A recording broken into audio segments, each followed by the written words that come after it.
Good morning, Trio SSS participants. It's Miss Dilks here, and we're going to try something a little different by having a movie to discuss some tips and tricks for video messaging and meetings. We know that we're doing a lot of videos, and this is a good way to know the things that you should be doing and you shouldn't be doing.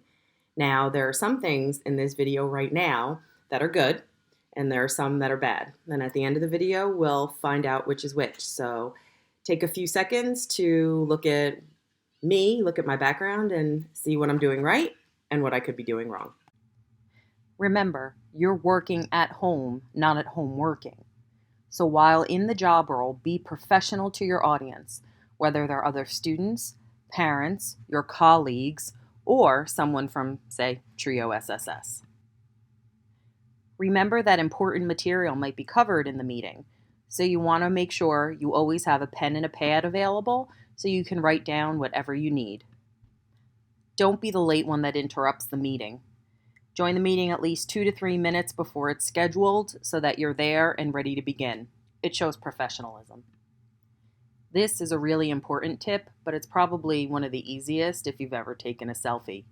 Make sure you have the right light. Don't have a light source behind you because it'll look like you have a halo and it'll black out your face.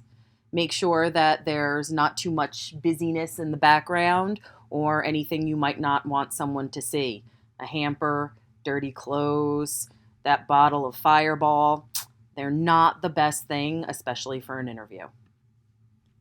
When you're in a meeting, try not to go back and forth and leave the camera. If you have to leave for a second, turn the camera off, do what you have to do, come back, and then turn it back on. Make sure you position your screen and your camera and make sure that your audio is working beforehand. Nothing is more annoying than just seeing someone's chin or just seeing their forehead, looking up their nose, which is gross, or watching them use their camera as a mirror. Try to make your clothes as plain and professional as possible, especially when it's an interview.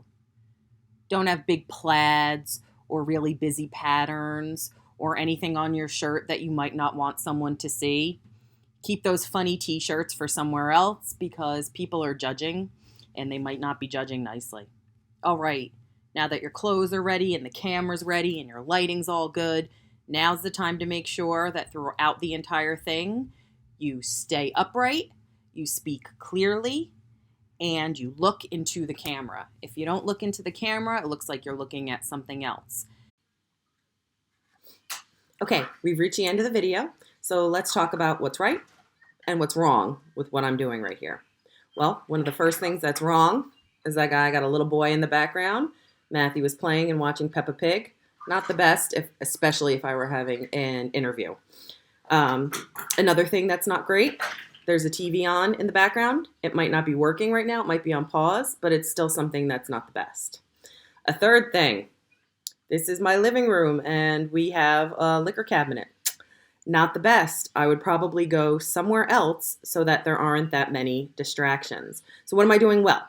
What I'm doing well is that I am here, I am present, I am wearing something that is professional, I am sitting upright, and I am giving you my full attention. Now, if you have any other things that I'm missing that I'm doing well or I'm not doing well, please let me know. And if you do, we'll keep you in mind and maybe get some swag when we can get back to campus. Bye, everyone.